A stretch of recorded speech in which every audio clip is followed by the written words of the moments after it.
শেখ হাসিনা ঘোষণা দিয়েছেন চলতি বছরের ডিসেম্বরে তিনি বাংলাদেশে আসবেন। রয়টার্সের সঙ্গে এক সাক্ষাৎকারে তিনি এই কথা বলেছেন যে এসে তিনি বাংলাদেশে আত্মসমর্পণ করবেন এবং তার নেতাকর্মীদেরও বলেছেন সে অনুযায়ী প্রস্তুতি নেওয়ার জন্য। তো এই কথা শেখ হাসিনা বাংলাদেশে ফিরবেন এটা গত 1 বছর ধরে বারবারই বলা হচ্ছে। এখন অনেকেই সন্দেহ করছেন যে তিনি আসলে ফিরবেন কিনা বা এই কথাটা এখন কেন বলছেন।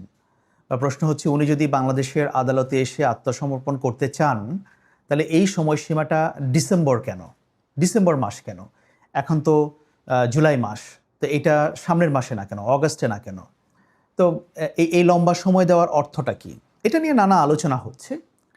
আমি বিষয়টাকে দেখি 3টা দৃষ্টিভঙ্গি থেকে। একটি হচ্ছে রাজনৈতিক, একটি হচ্ছে কূটনৈতিক এবং আরেকটি হচ্ছে সরকারের মনোভাব। এই 3টি জায়গা থেকে প্রথমে আসি রাজনৈতিক। এই রাজনৈতিক বিষয়টা আওয়ামী লীগের দৃষ্টিভঙ্গি। দেখুন, আওয়ামী লীগ বরাবরই জানে যে তাদের দল এখনও শেখ হাসিনা কেন্দ্রিক এবং আওয়ামী লীগের নেতৃত্বে শেখ হাসিনা যতদিন বেঁচে থাকবেন ততদিন পর্যন্ত কোনো পরিবর্তন আসবে এটা আশা করাটা ঠিক হবে না। শেখ হাসিনা ধরে রাখবেন, তিনিই থাকবেন।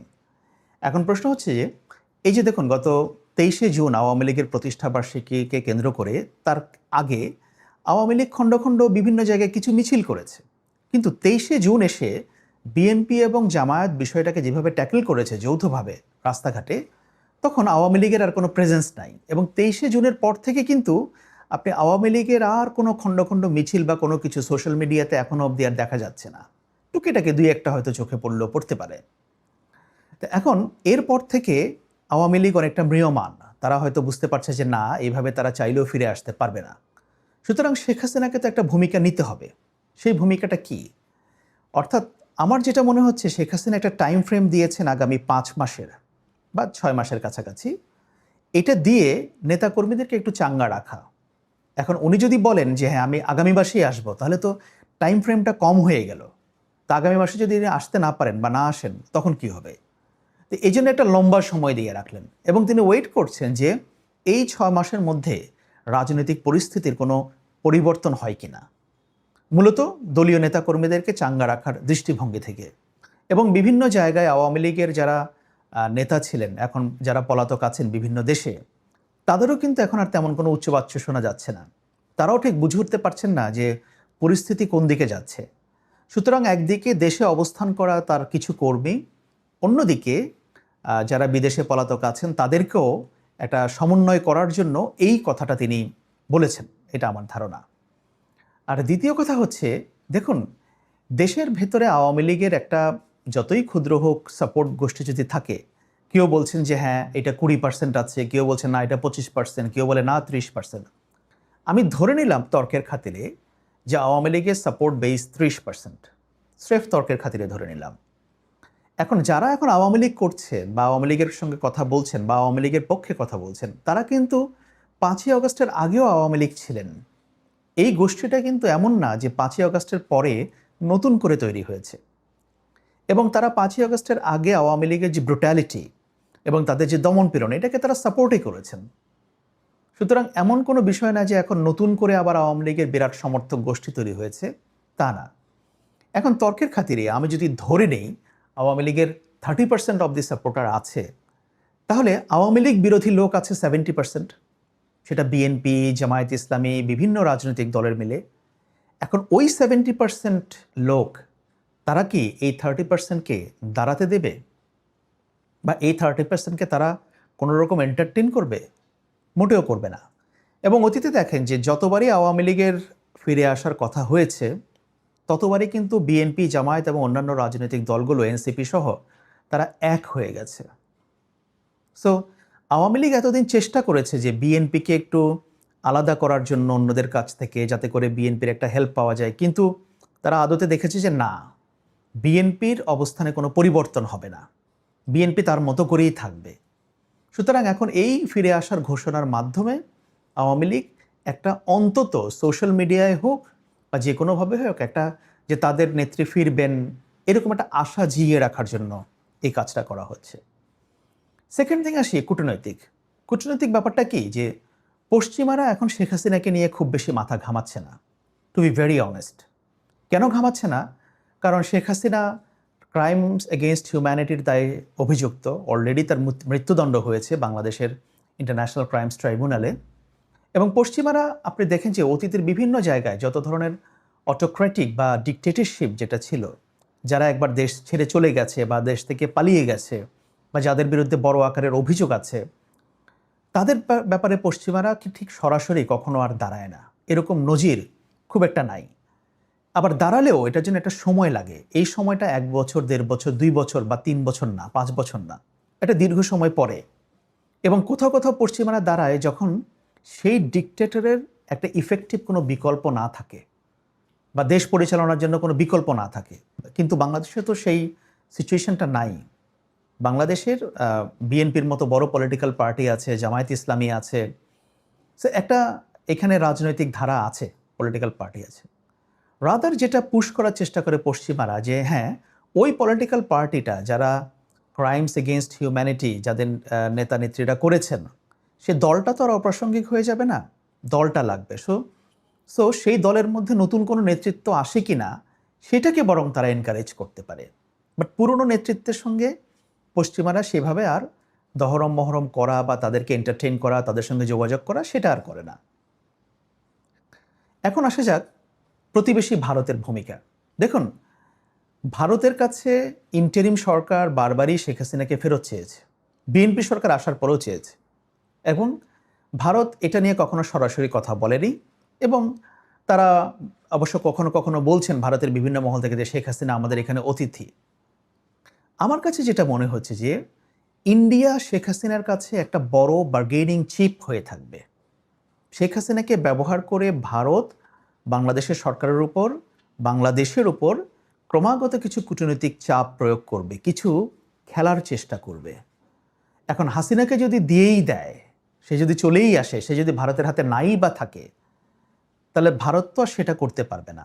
বা হাসিনা যদি তাদের কাছে থাকে, এই যে সে ফেরত যাবে, তাকে পাঠিয়ে দিচ্ছি, এসব কথা বলে বাংলাদেশের উপর তারা একটা কূটনৈতিক চাপ বজায় রাখবে। এখন এই কথাটা কেন আসছে? এই কথাটা আসছে, আমার যেটা ধারণা, বাংলাদেশের বিএনপি সরকার তারেক রহমানের চীন সফরের পর থেকে ভারতের মধ্যে একটা অস্বস্তি দেখা যাচ্ছে। এবং সেখানে চীনের সঙ্গে কানেক্টিভিটি, চীনের বাংলাদেশের পোর্ট ব্যবহার করা, ইনভেস্টমেন্টের নানা দিক তৈরি করা, এগুলো নিয়ে অনেক কথাবার্তা হচ্ছে, আলোচনা হচ্ছে। এটাকে ভারত খুব ভালোভাবে নেয়নি। এটা নিয়ে তারা খুব বেশি রিয়াকশন না দেখালেও ভেতরে ভেতরে তারা খুশি নয়।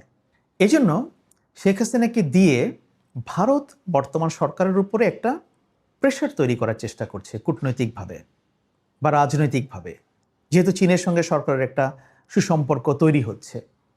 এবং এর মাধ্যমে ভারত সরকারকে একটা টেনশনে রাখতে চায়, এই তো শেখ হাসিনাকে পাঠিয়ে দিচ্ছি, এগুলো বলে। এবং এই যে কেন উনি আগামী মাসে আসবেন না বা এই মাসে আসবেন না, কেন আগামী সপ্তাহে না, একটা লম্বা টাইম ফ্রেম দেওয়া হচ্ছে, একটা দীর্ঘ সময়, 5 মাস 6 মাস, যাতে করে এই 5-6 মাস ধরে সরকার একটু টেনশনে থাকে যে হ্যাঁ, শেখ হাসিনা চলে আসলে আমাদের কি হবে, তাকে আমরা কিভাবে হ্যান্ডেল করব। এই একটা চাপ বজায় রাখার জন্য, সরকারের মধ্যে একটা টেনশন রাখার জন্য এটা করা হলেও হতে পারে। থার্ড থিং হচ্ছে, শেখ হাসিনা ফিরবেন কিনা তার চাইতে বড় প্রশ্ন হচ্ছে তাকে ফিরতে দেওয়া হবে কিনা। একটা দেশের সরকার চাইলেই কি তার নাগরিককে দেশে ফেরা থেকে বিরত রাখতে পারে? এটা নিয়ে কিছু আলোচনা আছে। যেমন আপনাদের মনে থাকবে 2007 সালে শেখ হাসিনা যখন লন্ডনে যান, দেশ ছেড়ে যান, তখন সে বাংলাদেশে ফিরে আসতে চাইলে তৎকালীন সেনা সমর্থিত তত্ত্বাবধায়ক সরকার তাকে একজন ডেঞ্জারাস ব্যক্তি হিসেবে চিহ্নিত করে একটা প্রজ্ঞাপন জারি করে। এবং সে সময় শেখ হাসিনাকে দেশে ফিরে, মানে সে দেশে আসার জন্য কোনো এয়ারলাইন্সের টিকিট পায়নি। সে ব্রিটিশ এয়ারওয়েজের টিকিট করেছিল, কিন্তু ব্রিটিশ এয়ারওয়েজ তাকে বোর্ডিং দেয়নি, তাকে প্লেনে উঠতে দেয়নি, কারণ ব্রিটিশ এয়ারওয়েজ তার বোর্ডিং বাতিল করেছে, যেহেতু বাংলাদেশ সরকার বলেছে তাকে ফিরতে দেবে না। এখন শেখ হাসিনা ইন্ডিয়াতে যাওয়ার পর বিগত ইন্টারিম সরকার তার পাসপোর্ট, কূটনৈতিক পাসপোর্ট বাতিল করেছে। শেখ হাসিনা কিন্তু এখন কোনো পাসপোর্ট নেই, তার কোনো ট্রাভেল ডকুমেন্ট নেই। তো সে কিন্তু পাসপোর্ট এবং ট্রাভেল ডকুমেন্ট ছাড়া বাংলাদেশে আসবে কি করে? তার যদি কোনো পাসপোর্ট এবং ট্রাভেল ডকুমেন্ট না থাকে, কোনো কমার্শিয়াল এয়ারলাইন্স তাকে প্লেনে তুলবে না, তাকে আনবে না। এটা ভেরি সিম্পল। এখন বাংলাদেশ সরকার কি শেখ হাসিনাকে ফিরে আসার জন্য তাকে পাসপোর্ট দিবে, ট্রাভেল ডকুমেন্ট দিবে? এই প্রশ্নটা রয়ে যাচ্ছে, কিন্তু সেটা না থাকলে সে আসতে পারবে না। এখন সরকার কি চাইলে তাকে ডিনাই করতে পারে যে না, আমি পাসপোর্ট দেব না শেখ হাসিনাকে, আমি ট্রাভেল ডকুমেন্ট দিব না? এই নজির এটা কিছু কিছু কোনো ক্ষেত্রে আছে।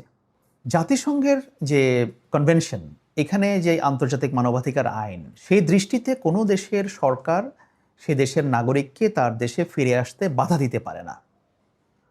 এটা হচ্ছে আইন, আন্তর্জাতিক মানবাধিকার আইন। কিন্তু কোনো দেশ কিছু কিছু ক্ষেত্র বিশেষে প্র্যাকটিস করে যে তার দেশের নাগরিককে তারা দেশে ফিরতে তারা ডিনাই করে যে না, আমরা তাকে ঢুকতে দেব না। যেমন অস্ট্রেলিয়াতে একটা কাউন্টার টেরোরিজম অ্যাক্ট আছে, সেই অ্যাক্টের আওতায় অস্ট্রেলিয়ার সরকার চাইলে তার দেশের নাগরিককে যারা বিদেশে অবস্থান করছে এবং তাদের সঙ্গে সন্ত্রাসবাদে জড়িত থাকার বা কোনো লিঙ্ক থাকা তাদের প্রমাণ আছে, তখন সে চাইলে তার দেশের নাগরিককেই তারা একটা টেম্পোরারি এক্সক্লুশন অর্ডার এটা ইস্যু করতে পারে। এটা টেম্পোরারি এক্সক্লুশন অর্ডার, আমরা তাকে আসতে দেব না, এটা করতে পারে।